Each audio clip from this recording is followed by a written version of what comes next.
Cakap tadi aku cakap tadi.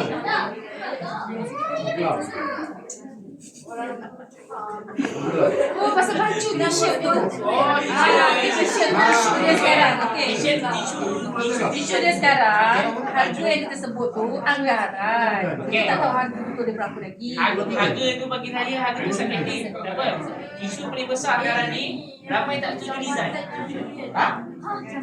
Design tu orang kata lebih kepada macam market.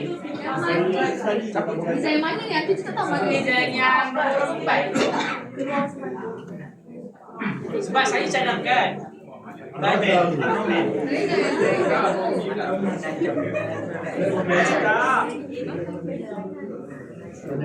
saya cadangkan di Johor. Design yang saya cadangkan jadi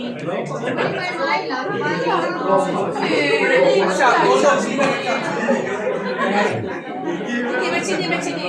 Kalau kita tanya semua orang, ni banyak macam ni. Kita semua pilih 3 live untuk pilih 3 design. Yang tu lah pilih.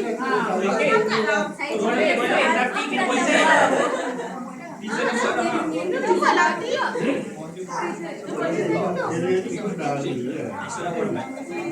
Esok bos.